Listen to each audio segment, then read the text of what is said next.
Drippin' Sports with Matty Ice, back and more fire than ever. And now, your host, the Iceman.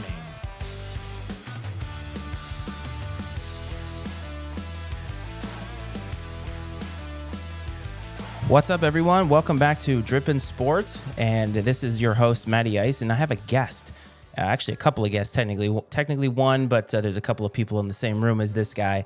Normally, at the top of the show, I would do a little bit of, hey, check out mattySmedia.com and all that stuff. But honestly, I want to get right into it, and we're going to talk a little NCAA alignment with this man, Brad, from the Pubtime Podcast. Man, I totally fucked that up. What's up, Brad? Matty Ice, how you doing, buddy? And my visitors in the room have vacated, so just you and me. Oh, they didn't have to vacate. They could have sat around and listened to our banter, because I think what we're doing is important and earth-shattering, despite a lot of other stuff happening in the news. No, I would agree. I've honestly thought more about this over the last week or so than I have probably some more important things. But it's something I'm interested in, and that's why. And I'm just super excited about it. You know, you and I talked on Pubtime a couple weeks ago, and Ryan and Dick were with us, of course, and we talked about, or you and I and Ryan talked, Dick didn't say a fucking word, we talked about traditions and college traditions that we liked, and it really opened the door to other topics, I think. And for me, one of the topics that I think that it really opened up on was this realignment stuff, because quite honestly, this realignment stuff it's all over it's all over the place. And honestly, I think that it's very important because it's such a seismic shift to what I think we grew up. I think we're relatively around the same age. You might be a little bit older, younger, I don't know. It doesn't matter. But we watched college sports when it meant something. And I think the meaning of it today is a lot different. And this alignment talk that's been happening over the last couple years, at least the drive to this alignment, has changed so much fundamentally about what we think of in terms of it, just college football, but I think college sports in general. No, I agree. I think when we were younger, it was much more regionalized, probably, and geography mattered when it came to conferences and stuff like that, which we've seen in the last 10 years that all that's been thrown out the window. Anymore, for the most part, I think money is driving, money and TV, or the money that comes along with TV deals is driving a lot of these conversations. Oh, yeah. So I think at the same time, though, I get excited about some of the stuff that comes along with it. I love the playoff idea, expanding the playoff. I mean, it seems so crazy to me that, 20, 30 years ago, they decided, sports writers decided who the national champion was, or whatever. Mm-hmm. So I'm definitely way into the playoff idea, but it's sort of going to turn into the haves and the have-nots. And I know that at least my lists are going to kind of highlight that. I think it sticks out like a sore thumb, but when money gets involved, you sort of lose some of the underdog feel, and I'm a big fan of that. I feel like college football these days, and we're talking football, but I think there is more sports to be considered, and that's a lost element in all of this. Whenever we hear schools moving to and fro between these conferences, most people are thinking football first, because that is the true moneymaker. I'm not going to sit here and tell you that it's not. And then we think of basketball, but let's take USC and UCLA moving to the Big Ten as an example. They've got to figure out how to schedule all the other sports that people don't think about. And I think there's sports that you probably were involved in or have been involved in sports at that particular level at a university or at a high school where it's like, we don't get the same shine as these big time programs. So imagine UCLA lacrosse or whatever trying to figure out how to play Rutgers in New Jersey. Like, that's a huge, huge ask, having to go back and forth a couple of times a year. So I do think that you're right, that regionalism is totally done. And I think tradition in a lot of ways is done. I would say that, yes. I mean, as a whole, probably tradition as we knew it is done. I do think that, if we're talking about the current structure of things and maybe where it's trending, I do think that it provides the opportunity of maybe some new rivalries and new traditions. I do think they've done an okay job at trying to sort of preserve some of the longer standing traditions. I think the days are numbered of those sorts of things. I mean, the Rose Bowl was one thing that they really tried to cling to for a long time, and it's sort of lost its luster, and it's no longer the Pac-12 champ and the Big Ten champ like it always had been. But you're right, though. The smaller sports, the non-revenue generating sports are definitely what's lost in this. But maybe the justification is that, hey, as UCLA, we're going to make X amount of dollars from being in the Big Ten. We can now justify that expense to fly our women's soccer team to New Jersey once a year to play a soccer game or something. And maybe that's the way they justify, or maybe they just simply don't care.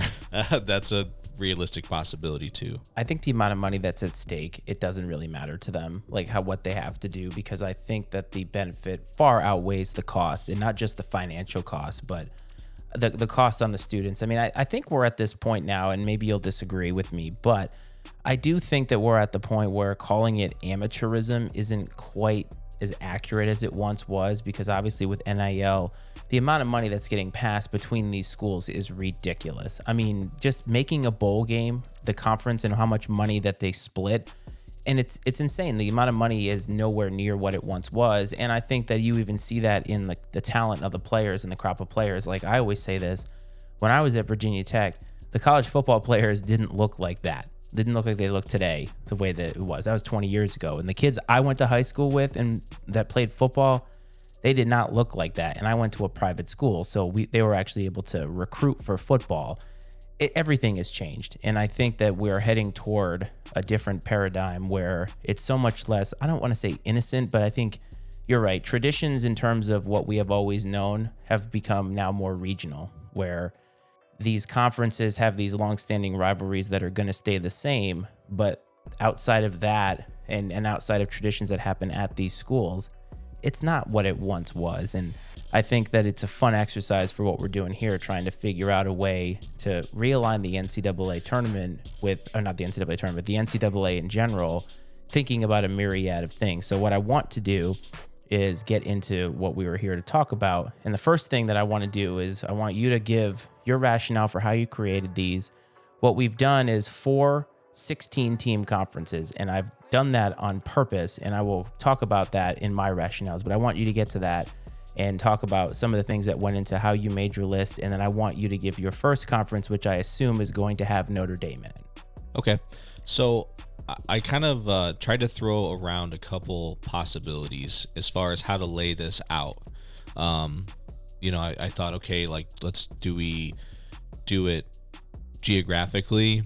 Do we try to take a model of like the NFL or even Major League Baseball and have almost 2 leagues that overlap each other somehow, and an East and a West in each league? And I try, you know what I mean, where like USC and UCLA are in separate leagues. They aren't in the same conference, but they could play interconference, whatever. I tried all these different things.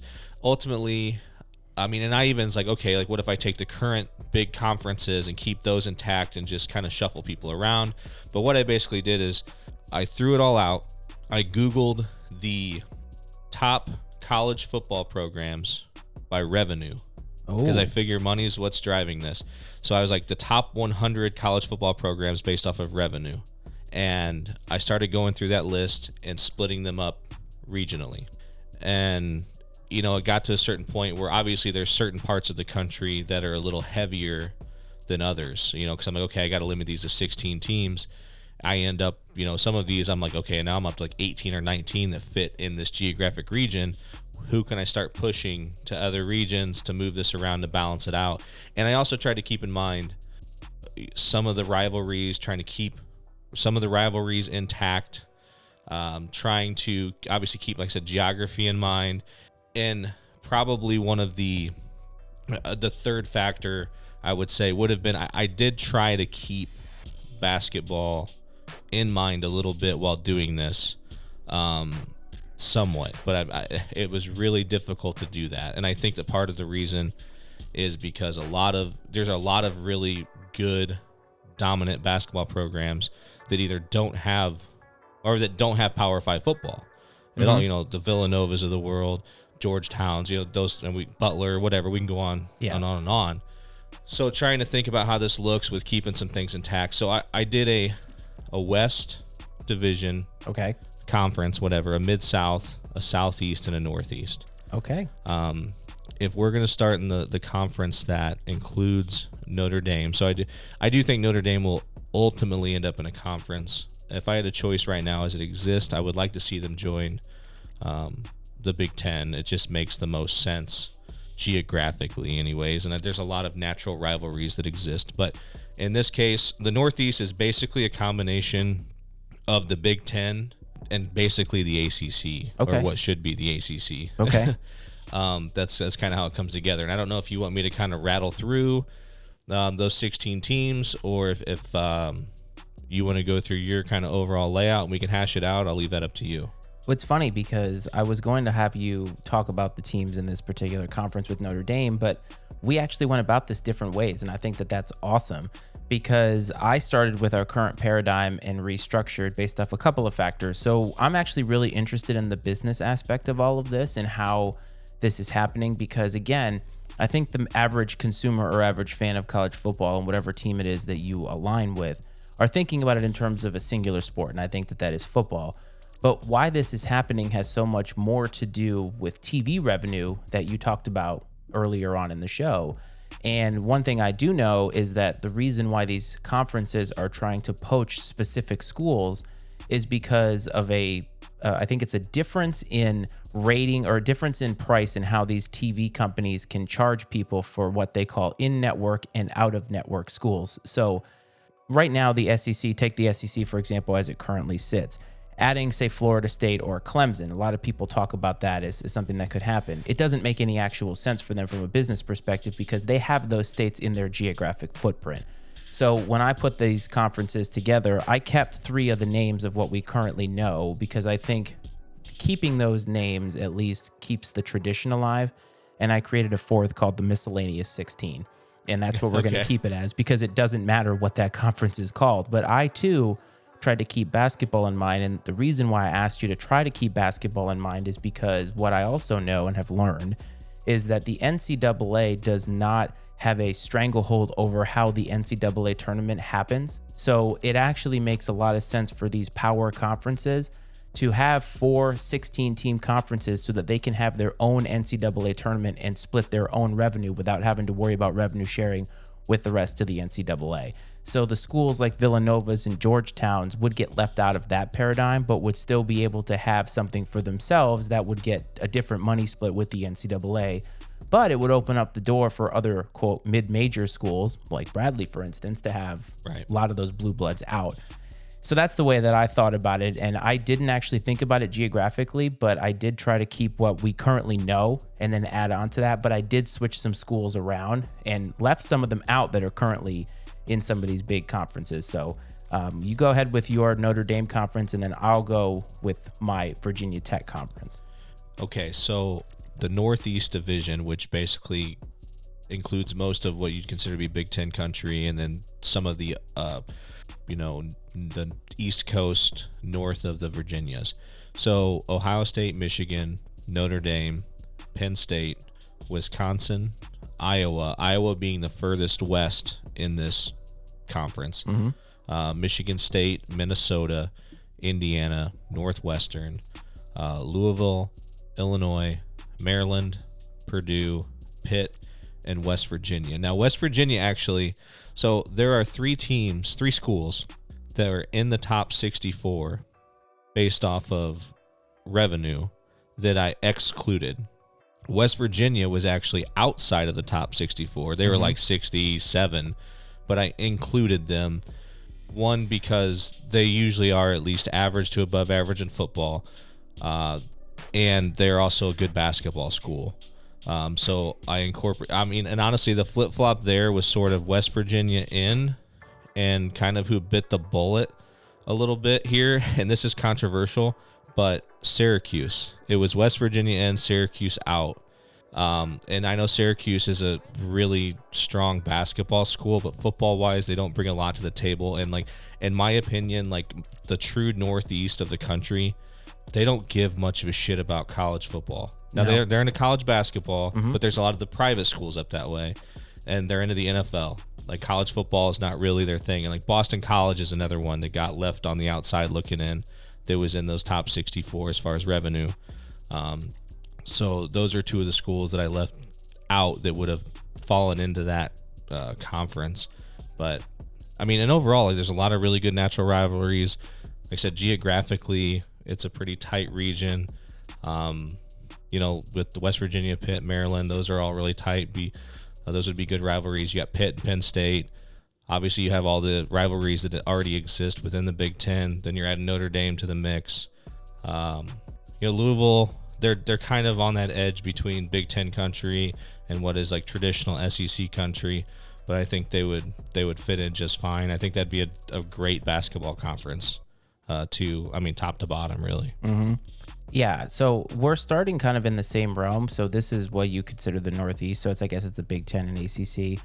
I kept the ACC. And now when I structured the ACC, I thought about it purely from a basketball perspective, because if I'm the ACC, I know that I'm not going to be able to compete football-wise with the other conferences like the Big Ten and the SEC, right? And as we talked about, if the whole idea is creating this paradigm so that we can cash in on the basketball end, the ACC, in my mind, is probably the strongest top-to-bottom basketball conference. And maybe that's debatable, but if you think about having Duke, UNC, those are strong contenders. So when I put this together, like I said, I made a few shifts and left some teams out. So when I have the ACC, this is what I have. Traditionally, we have Clemson, Florida State, Louisville. I kept Syracuse for the basketball end of it. And honestly, every conference needs a team to beat up on. So that's why I kept Syracuse in there from a football perspective, right? So it does work out because the cream of the crop in this particular conference have almost a guaranteed win on their schedule every year. I kept Wake Forest in there for academics because, again, I think the ACC has a lot of academically strong schools, if you think about it. So they're going to want to keep that paradigm. And Wake Forest kind of is not a pansy when it comes to football. Like, they can compete every now and again with it. So you're not letting them stay there and just be a patsy every single year for being such a small school. Duke and Georgia Tech, of course, and now Duke takes the basketball. Georgia Tech has a decent football program, but they're more academic related. Miami, UNC, Pitt, UVA, and Virginia Tech all stayed. Now, this is one thing that I did. I left out NC State from this conference and swapped Vanderbilt, because I think Vanderbilt doesn't make a lot of sense from a football and basketball perspective in the SEC, but they make more sense from a competitive standpoint. And I think also it's adding another state to the ACC, so they're adding to their geographic footprint, and it's one hell of an academic school, so it's adding to what they're thinking about.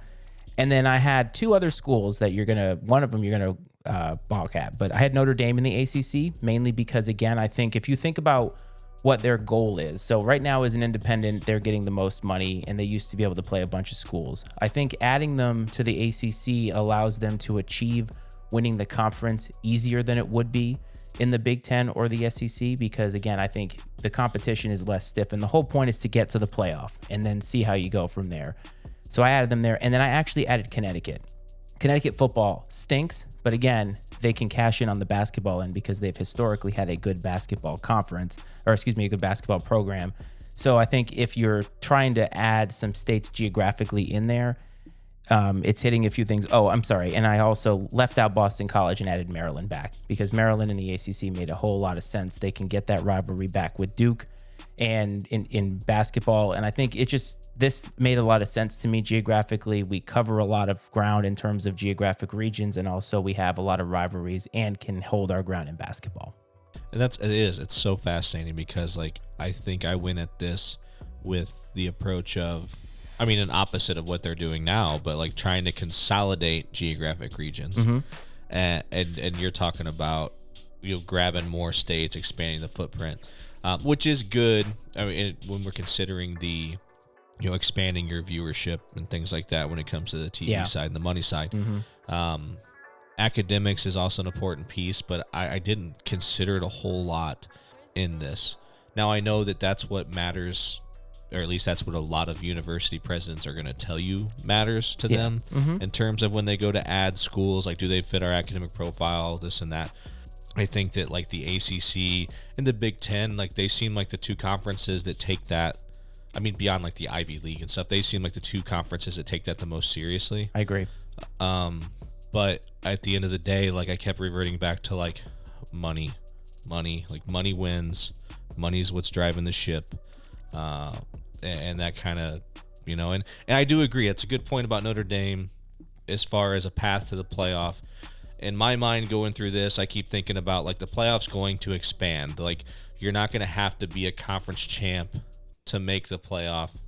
You can be, and we can maybe talk about once we get through these how we would structure our playoff under these circumstances. But I do think that in an expanded playoff, if they did qualify for the playoff, they would be more quote unquote battle tested than they traditionally are or would be going through a conference like the ACC or your version of the ACC minus a couple of tough opponents.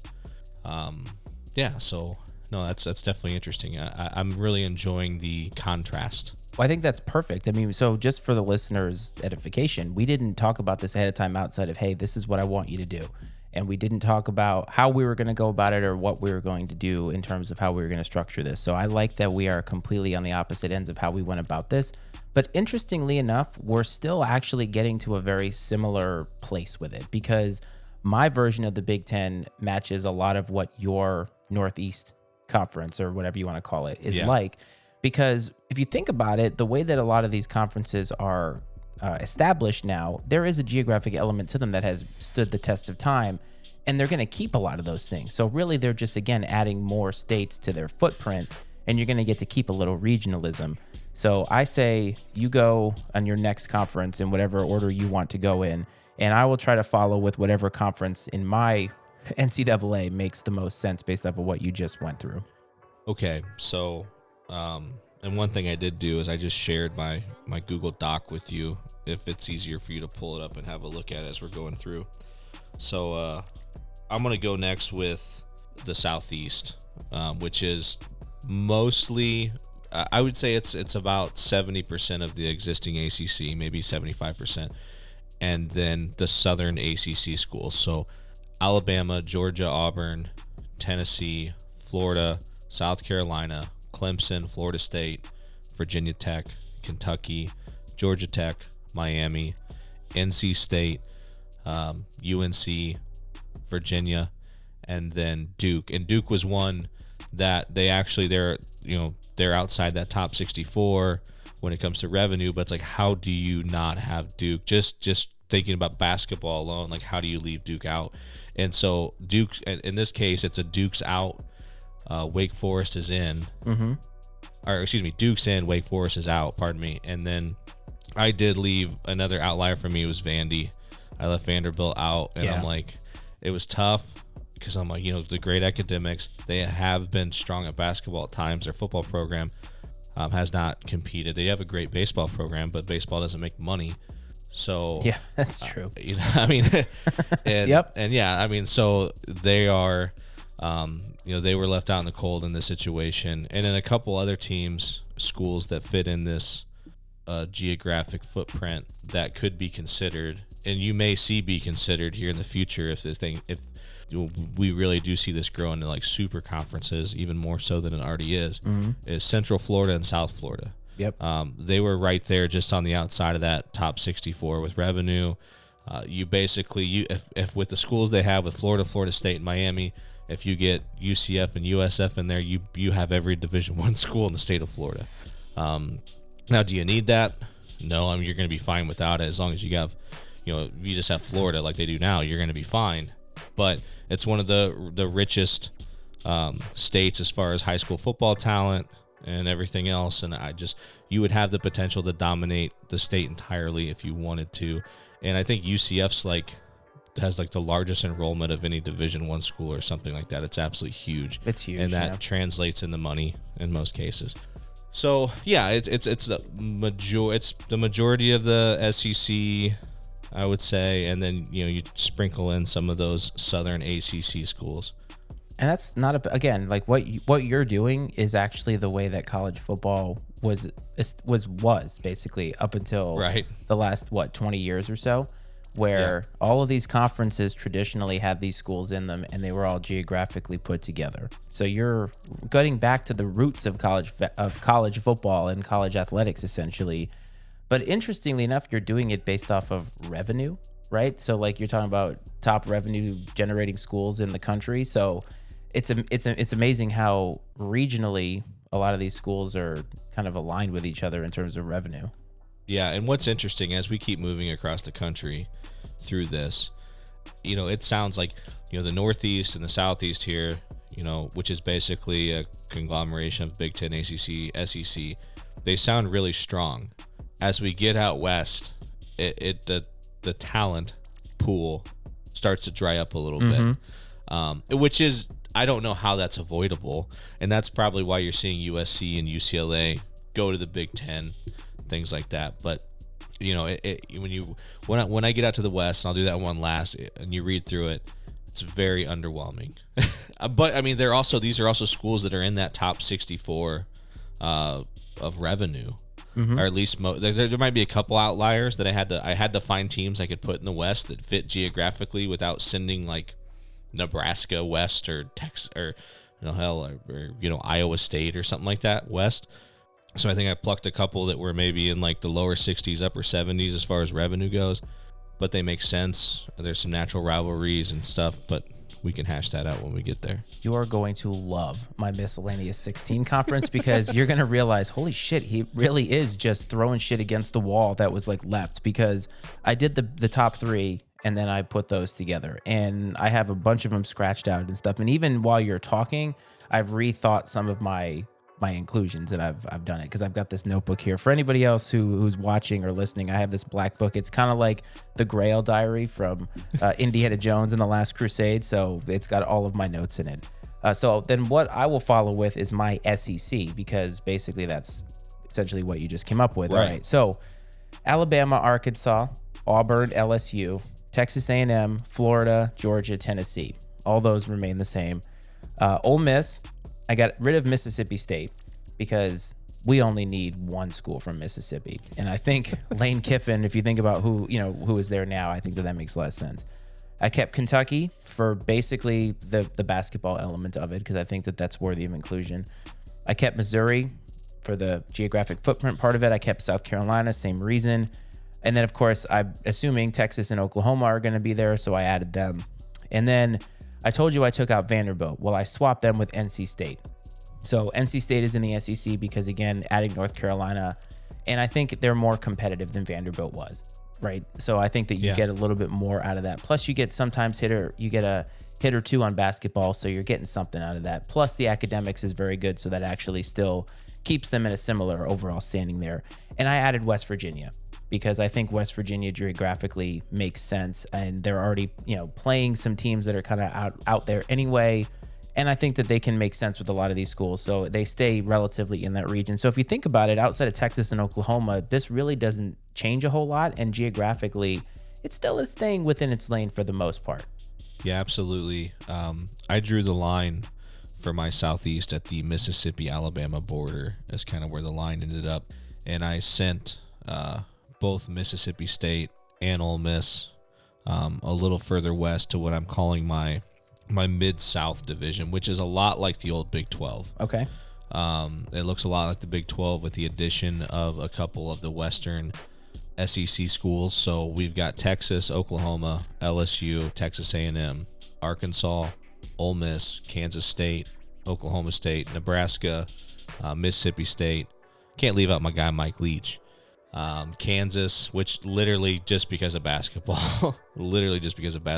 they're a terrible football program. But in money wise, they're up there. TCU, Iowa State, Missouri, Baylor, and one I had to plug in to kind of, this is where I was looking for a team too. And it was kind of the domino effect. It's like, okay, if I move a team from like the Southeast here, how can I justify that? What happens next? So I did dig Houston out from a little further down the list to plug them into my Mid-South. So, man, this is great, because my next conference has Houston in it too. So that's actually funny because I took a flyer on Houston and thinking he's going to think that's ridiculous. I'm glad that you included them because that's amazing. Yeah, and it's a great market for one. They've not been terrible at football. They've had some really great basketball teams over the years. You can't leave them out. I mean, especially it was an easy choice when I was like, okay, I got to find a team that's in this geographic footprint that I've created.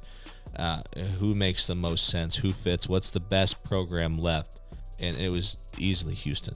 I mean, Harris County is one of the biggest counties in the entire country, and I would know that because of where I work, but that's besides the point.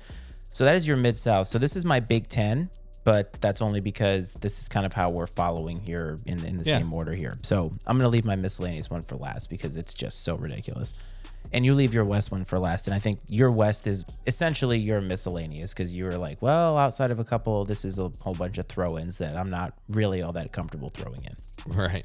All right. So Ohio State, Michigan, Michigan State, Penn State. Those are obvious. I kept Indiana basketball, of course. And I kept Illinois, Iowa, Minnesota, all for the geographic footprint, and they're already there. Wisconsin, Northwestern, Purdue for academics, Nebraska. This is where things get a little crazy. So I kept USC and UCLA in there, assuming that that's going to happen. And then I added two schools, Houston to the Big Ten, because, again, you're going to get Texas, and then Memphis, because you're going to get Tennessee. So you're sliding a little bit into SEC territory, trying to get some of that recruiting out there. Memphis traditionally has a pretty good basketball program, and I think with the right resources, they've shown that they can have, I mean, Justin Fuente, former Virginia Tech coach, made them a program that was noticeable. So I think that they have the ability to do that, and you'll notice that Rutgers completely left out. Yeah, I struggled with that. I really considered, well, actually, no, I didn't consider. I did leave Rutgers out. Yeah. Rutgers is hard. It's really hard because they're such a small school and such a small market. I mean, they can't really tap into the New York City market. They don't really get that kind of play there. I think actually schools more geared toward your Northeast division, like in the Big Ten, get more play with New York. So I don't really think Rutgers has much of a chance to have a sustainable presence in a larger conference that's already adding. I mean, if you think about the way that it is now, we're not doing realignment here. Adding USC and UCLA, like Rutgers is going to get buried. So they're just essentially there for a paycheck and to get beat a lot. Right. And honestly, what's crazy is I felt like they were semi-relevant in the old Big East. Yeah, they were. They had some good football teams. I remember, they had some good rivalries there, back when the old Big East with West Virginia and you had Rutgers. Virginia Tech was in it. Miami Syracuse, was in it. Virginia Tech, Miami. It sucks. I mean, and really what we're talking about right now is what killed that conference. Yes. Football and the money behind it is what killed that conference. And have you ever watched the 30 for 30, I think it's called like Requiem of the Big East? Yeah. Mm-hmm. That's so good. Yes, and it is. It's sad, but it's literally what we're talking about. I just remember I thought taking Rutgers and putting them in a conference like the Big Ten almost made them irrelevant just because they're just so overshadowed. And I think you might see the same thing happen if I'm not, and maybe my memory's not serving me well, but isn't Cincinnati tapped to be one of the new teams in the Big 12? Yes. Okay. Mm-hmm. And now granted that conference kind of lost its couple big dogs to the SEC in Oklahoma and Texas, but I think you might see Cincinnati just kind of end up just another team, another program, once they go to the Big 12, where they were kind of the big kid on the block in the American. Yeah. So, I mean, it's all money. Again, money is the reason. Money is what's driving it all. But, yeah, Rutgers is kind of on an island for sure. And I won't lie. We both left them out. Like, growing up, we watched college basketball more because that was what was on. I mean, Providence College was in the Big East, so we watched them a lot. And I miss the old Big East from a basketball perspective. Like, that was some great, entertaining basketball, especially when they had the Big East tournament at Madison Square Garden. There were just so many great games. And Virginia Tech was nothing in basketball back then. But you would be able to see teams like Georgetown and Connecticut. This is back when you had John Thompson and Jim Calhoun, right? Like, big-time coaches were all in the Big East. And you're right. Now, Virginia Tech, sadly, is partly to blame for the Big East going under, because they were part of that big move in like 03, between the 03 and 04 season, where them, Miami, and some other teams, I can't remember, moved to the ACC. Boston College might have been one of them. We moved to the ACC, and that was the first real domino that took place, but it was so long ago, people don't remember that used to be a thing, because we're looking at it in the now and thinking, look at all this movement. The ACC kind of started and blew up that whole paradigm. No, absolutely it did. And even after that happened, I felt like the Big East still had some hope. But then once Syracuse left, Syracuse, I felt like was the straw that broke the camel's back, kind of, right? I mean, once Syracuse left to go to the ACC, it seemed like it was all downhill from there.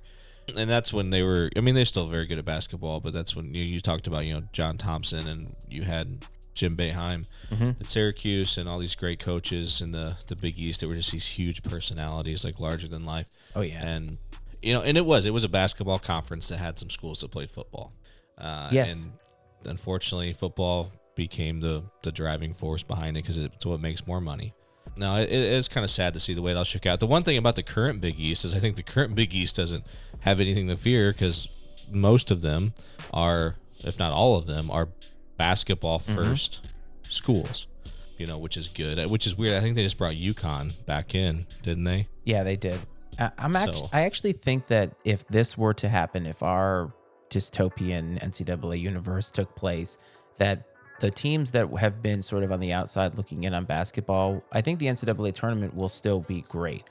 We'll actually have two products to look forward to, because we'll be able to really get into some of these smaller schools that are going to have a little bit more of a share, I guess, in winning the NCAA tournament.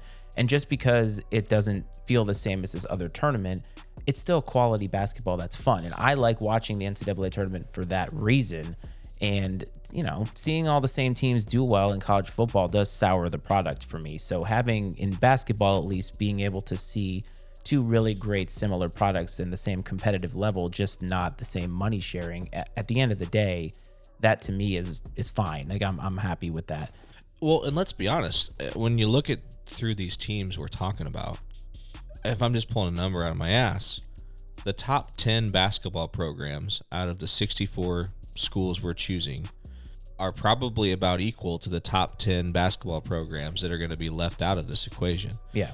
So you're going to have almost two somewhat identical products, but different in a way. The quality is going to be just as good. You're just spreading it out, which I like that. As a fan of a mid-major basketball program in Bradley, I am a fan of that. But I think that, because if you look through this list, there's a lot of piss poor basketball programs. Oh, yeah. In these conferences that we're putting together. But again, that just shows how, fortunately, I say unfortunately, it doesn't matter, because the money is with football. Yep. So you're moving out west for your final conference. Is that correct? Yes. Moving out west. So let's see here. I did have to, kind of the reach here was Texas Tech had to go west, but they're the furthest west school in Texas that I included.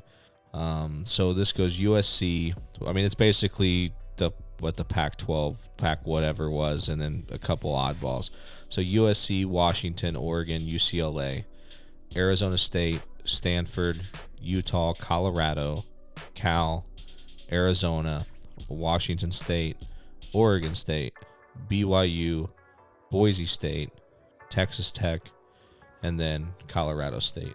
And I think Colorado State, they might have been, I think they were outside that top 64 by a few.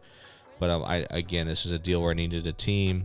I couldn't settle on someone to send, so I had to pick someone kind of outside that top revenue classification. But, like I said, they're right there in Colorado. They fit in the footprint. You have a natural rivalry with Colorado. And so that's the way I went. And they've had some good, here recently, last year, I think it was last year, the year before, they had a really good basketball program. The team was really solid. Now, when I think of Colorado football, I think about their rivalry with Nebraska, and that seems like it was yesterday, but it was a billion fucking years ago. Right, yeah, for sure. For both schools, by the way. Nebraska is completely irrelevant. I agree. I'm some not people unhappy say about them, that. No, I don't give a shit about Nebraska. Some people say them leaving the Big 12 and going to the Big... I don't even know if that matters. It's just... It's all money. Yeah, it's all money, and they've just been bad.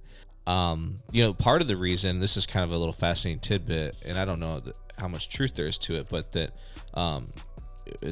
Coach Osborne, right, was the coach there that got the black shirts, got Nebraska going. He was the first college football coach to be like, hey, we need to do weight training. We need a strength coach. And that kind of implemented this whole like off-season strength training and implementing strength training to everything. And they were sort of ahead of the curve on that, which gave them, I think, a little bit of an advantage for a while till everyone else got on board with the concept.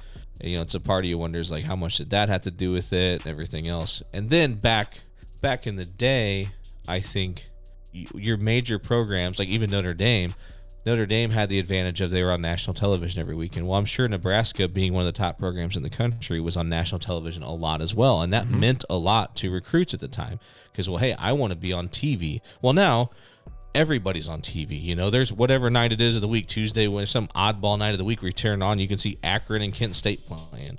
You know what I mean? Like, get a little Maction going. And you can get it. I mean, everybody's on TV. And you can get it on demand.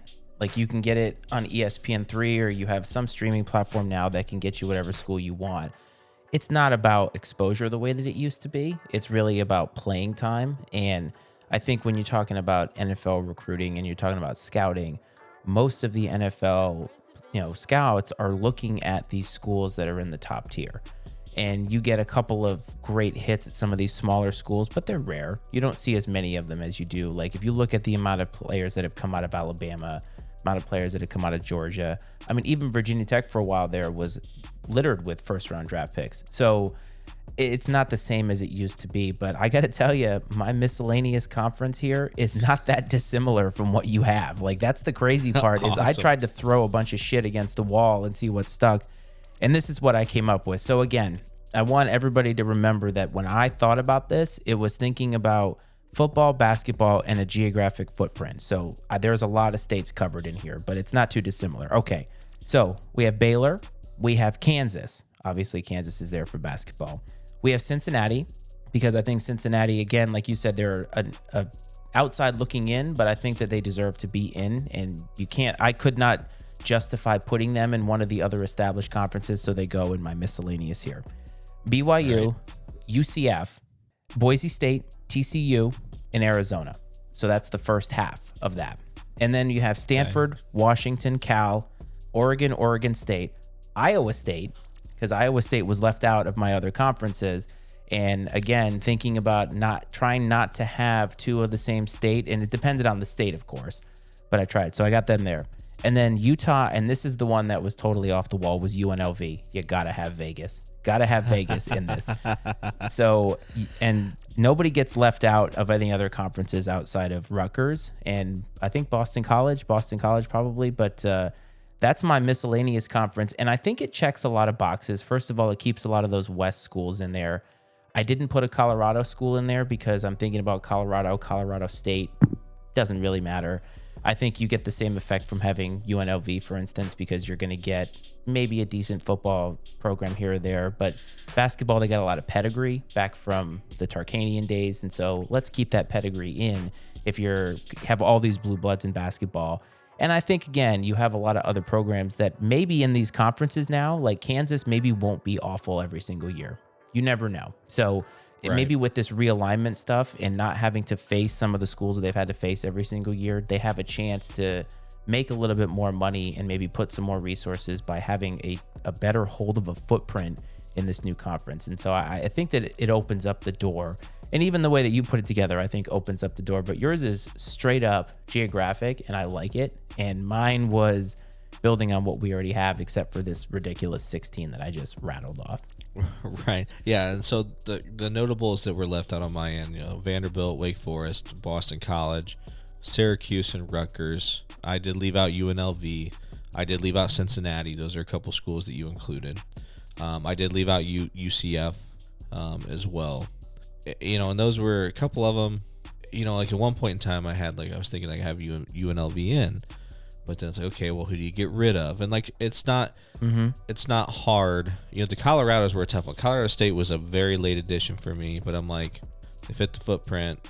they were up there, like I said, up there in revenue, and that was kind of a driving force behind this, since it's all money based anymore. And I figure, well, you got a natural rivalry, I guess, an in-state rival. I shouldn't say natural rivalry, an in-state rival, at least in Colorado. But there's not a lot. I mean, whenever I think of Colorado State, I feel it's mostly irrelevant. It really, even Colorado hasn't been really relevant in anything for a while. No, but I just noticeably left off of all of our lists were the service academies. And I originally had them in my miscellaneous conference, but I realized that adding them here cheapens what they're all about. And I think that it would be better served to not be part of something that is strictly put together for dollars. Right. Just my thought. Yeah, and I thought about that too. No, I had that thought as well, as, gosh, what about the service academies? And I was like, that's not, again, like you just said it doesn't really fit the spirit of this in a way. And that kind of brings up a question, so, okay, we have these 64 schools. What happens to everyone else? Are we assuming that these 64 schools are now, they are separating themselves from the NCAA and they are now their own entity, and that NCAA football would still exist with who's remaining, just like NCAA basketball would still exist with who's remaining? Like, is this its own organization? Personally, I think that it opens the door for that, right? You could make this almost like a semi-pro league, so to speak. You could do that.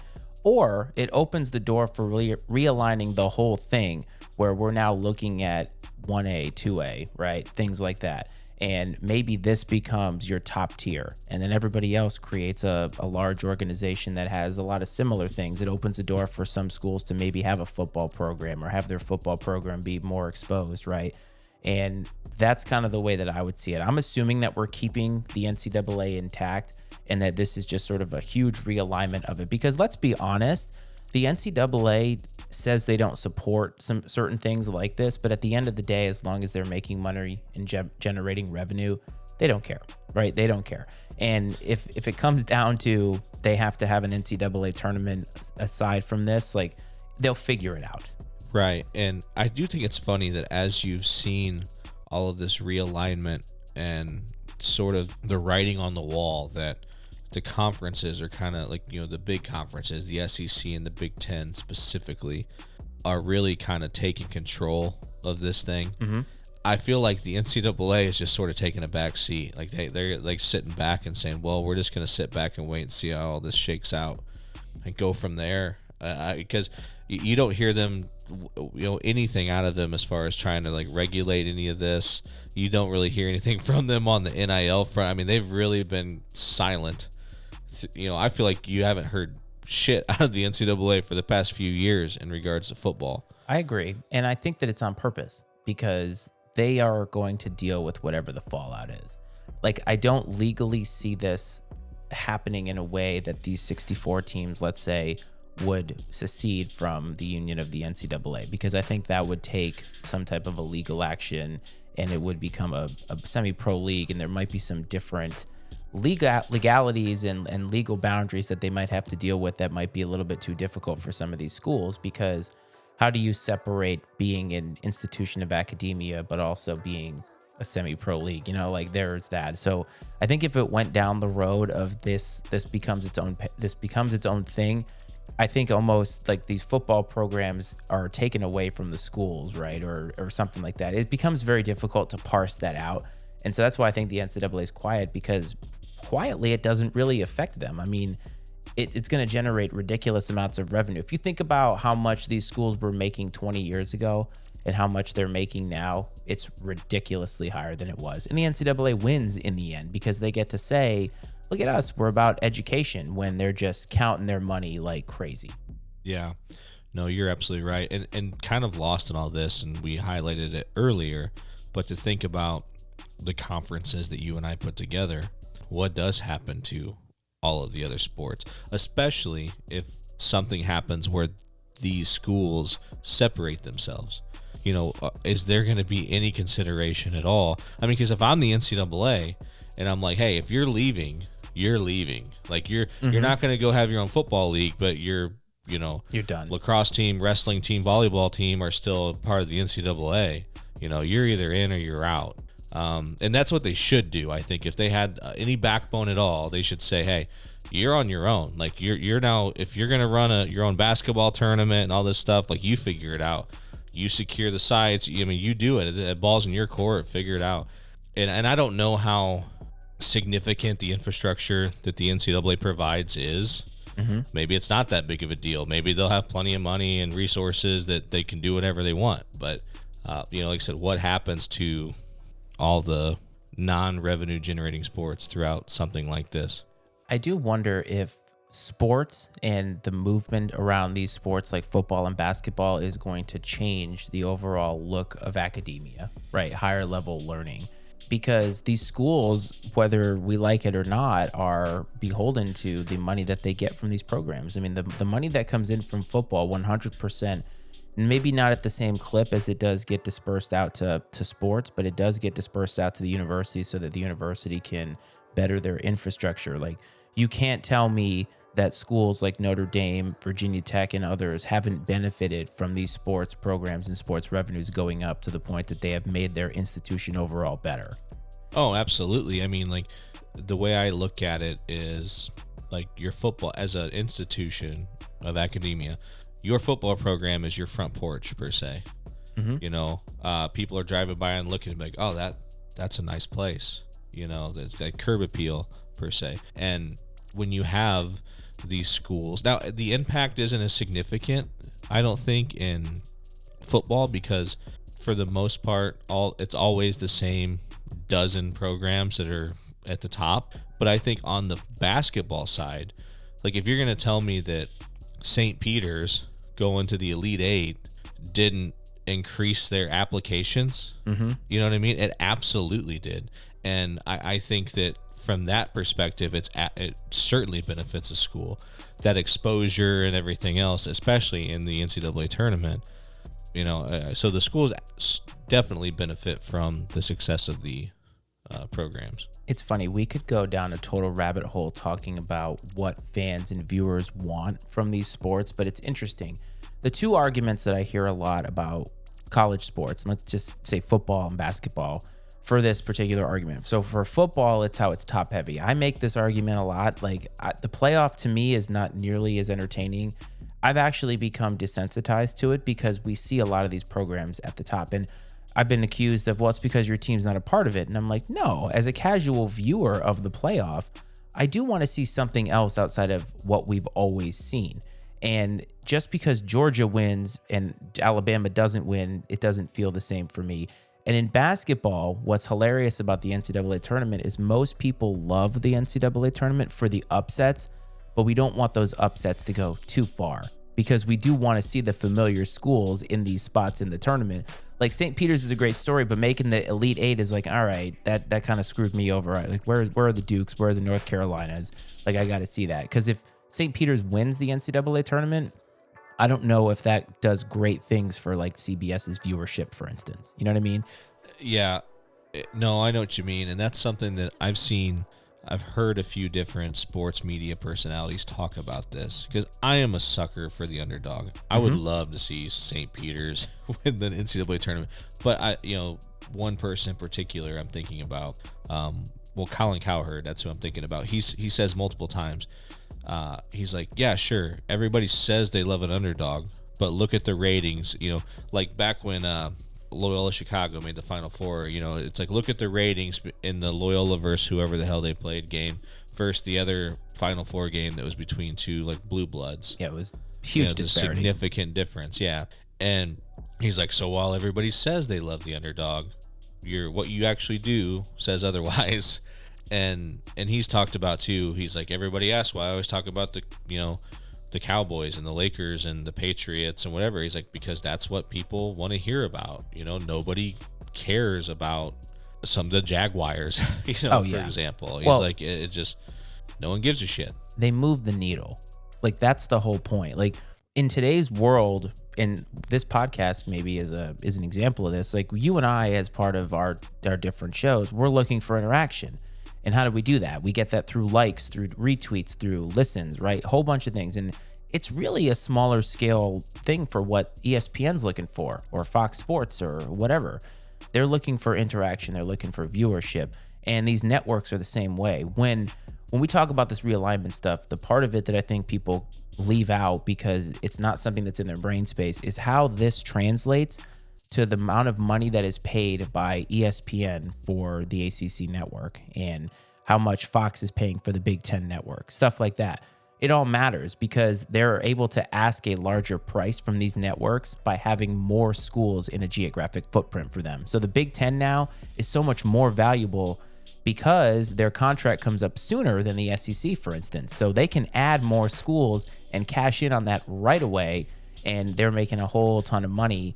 And it's just the whole thing is all about ratings and optics. And when Colin Cowherd says that, like, I mean, Cowherd's fine for me, but he's 100% right. And what people don't realize is like the ratings matter. So when people talk about, and this is not to get into this, but when they say like, oh, the NFL's taking a dip because of Colin Kaepernick, and I'm like, the ratings do not show that. Like people are watching NFL football at a higher clip than they ever have. So that tells me, that gives me the pulse of the nation and the pulse of the fan. No, I agree. You know, you're 100% right. It's the NFL, just the way they handled.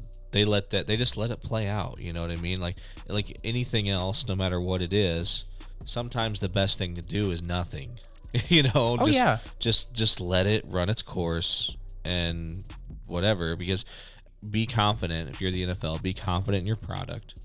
And now in our lifetime, as much as I hate to say it, it's almost, you know, everybody will say, well, baseball's America's pastime. It's kind of football. You know what I mean? Past being the key word. Yeah. Football is America's game. 100%. And it's the number one sport for sure. And people are going to consume it. They're going to find a way to consume it. I always think about my dad. My dad's a stubborn boomer, and I love the guy to death and everything else. But, you know, he was kind of one of those guys that thought, oh, I ain't watching this garbage, blah, blah, blah, blah, blah. It's political and all this stuff. I'd catch him watching games. I'm like, I thought you weren't watching this anymore. You know what I mean? Oh, yeah. Like, and it's because you're going to, it's so ingrained in us, I think, especially as sports fans, like you're going to find a way to watch it. One thing we as sports consumers have to we have to come to grips with. I did an episode in my other show about this, about there's uncomfortable truths in a lot of things, and there's a bunch of uncomfortable truths in sports. And if we spent a lot of our time focusing on all of them, we'd go crazy, right? Like, I do not like Deshaun Watson. That is on record many times. Ryan knows this. He makes fun of me because he's like, I get the feeling you don't like the guy. And I'm like, fuck him. I hate him. Right? Yeah, but I agree. I also say that I'm part of the problem because I'm still going to watch the NFL, right? Like, I'm still going to watch it because embedded in that is an uncomfortable truth that there's a lot of shitty people that play football. NCAA, I love college football.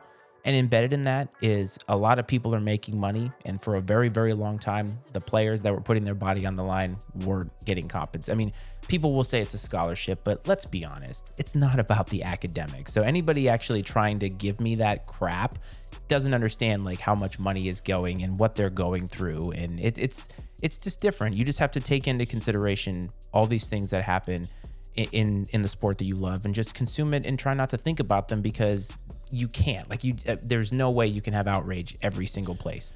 No, and that's what I said. I said I'm gonna watch. I don't watch the NFL or anything because I don't turn it on because I'm like, I want to know what so-and-so's political beliefs are. I don't give a shit. I watch football because I love football, and whatever your beliefs are, whatever stance you want to take, like, whatever side it's on, I don't care. Like, it's just irrelevant to me because that's not why I'm turning it on. And, you know, I consume football because I like football, and I'm not going to let that deter me from doing so. And that's what always kind of baffles me is people that'll do that sort of thing. Like, well, you know, I'm not going to watch because of this or that. I'm like, you're just hurting yourself. you're the one that's going to, you think they give a shit? Like, you know, that you're not watching? They don't care. Yeah.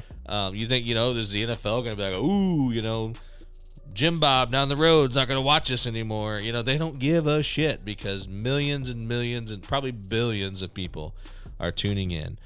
And I've said too, and Ryan and I have talked about this. I don't know if we've ever talked about it on a podcast, but if you're looking at pro athletes or movie stars, celebrities for moral guidance or political guidance, you're off on the wrong foot to begin with. Agreed. Like, you watch them because they're very talented at whatever it is that they do, period. Like, I'm not saying there aren't great ones that are great role models that do the right thing, but as a whole, like, I think people expect too much of them just because they're famous or popular or whatever. It's like, there's a lot of pieces of shit that play in the NFL. Like you said, there's a lot of pieces of shit that are have won Oscars and everything else. I mean, it doesn't mean they're a bad actor. They're probably a great actor. They're probably a great football player. You know, if I'm a Cubs fan, you know, I don't give a shit. I mean, I'm not saying, like, if you're a huge piece of shit, like Deshaun Watson, you're a piece of shit. I'm not saying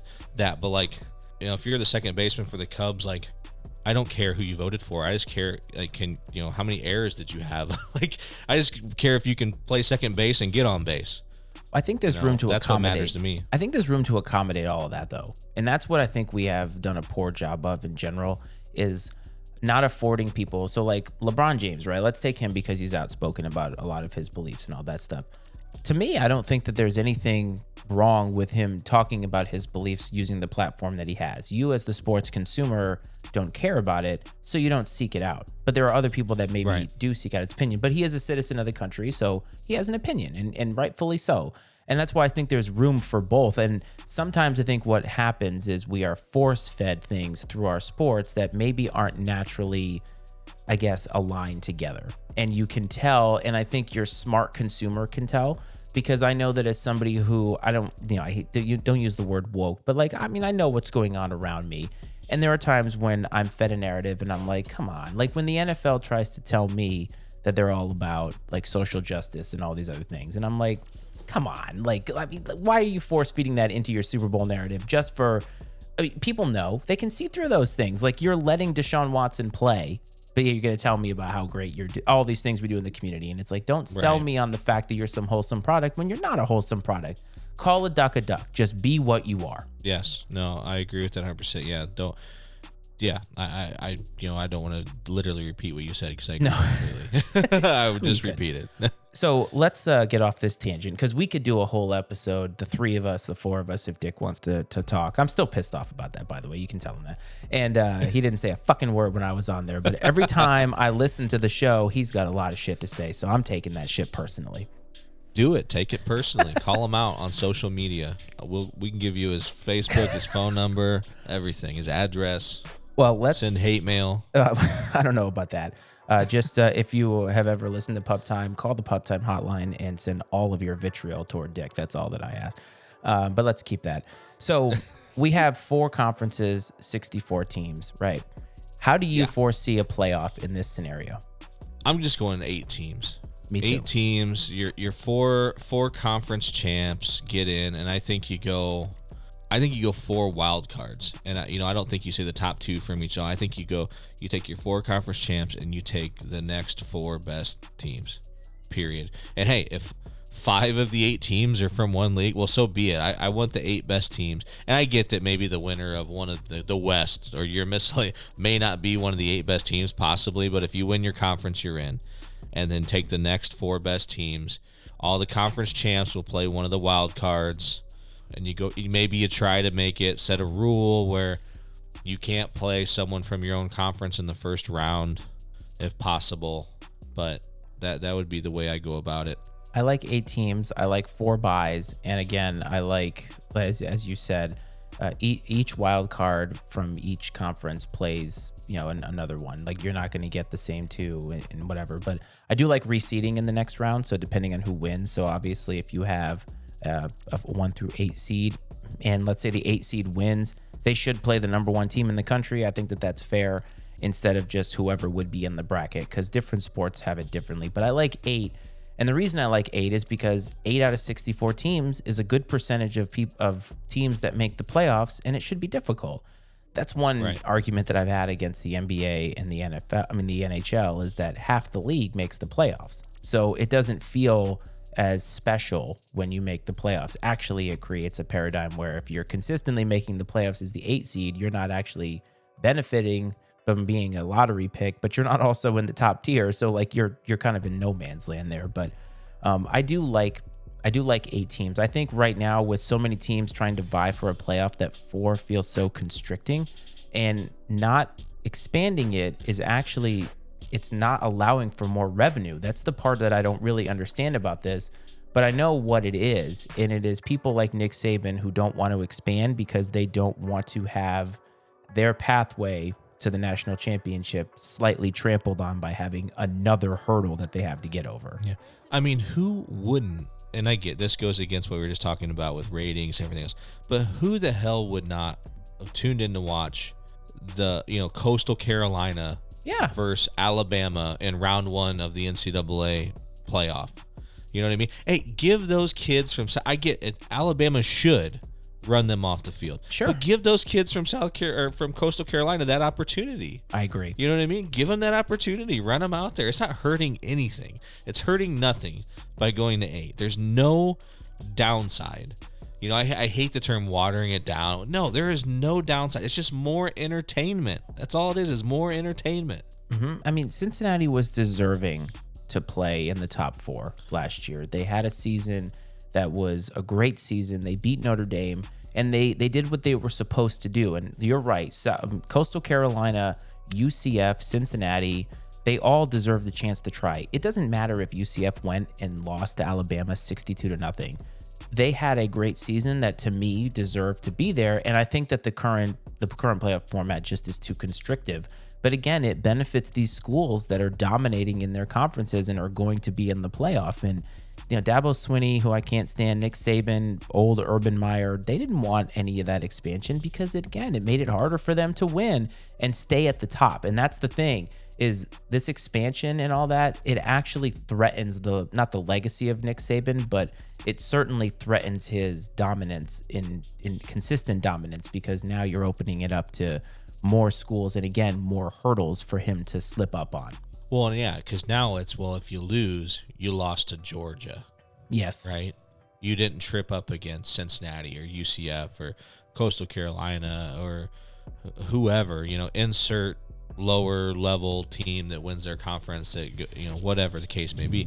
And, I think you're 100% correct. And you look at the the NCAA basketball tournament, that's everyone's favorite part, is just, the first weekend of the NCAA basketball tournament is probably one of the best weekends in sports, in my opinion.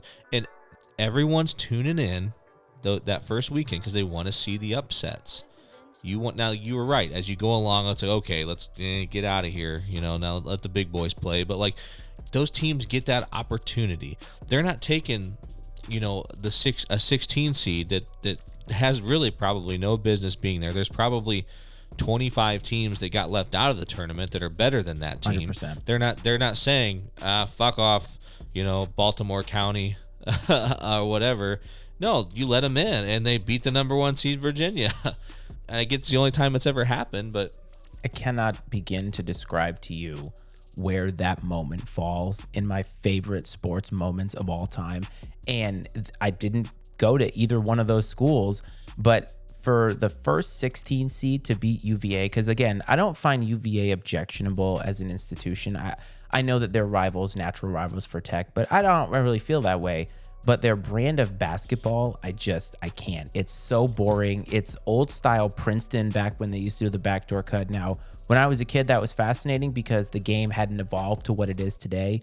And they didn't just lose on a buzzer beater. They got obliterated, like embarrassingly obliterated by the 16 seed. Now, they won the tournament the next year. So they, I think, kind of redeemed themselves a little bit. I would say, yeah, the stain was a little washed off. But in that moment, like, there's a couple moments in my life that I remember. Red Sox winning the World Series in 2004. That will probably never be topped. The only thing that maybe could top it is Virginia Tech winning an NCAA, not an NCAA tournament, but winning a national title, which is probably never going to happen.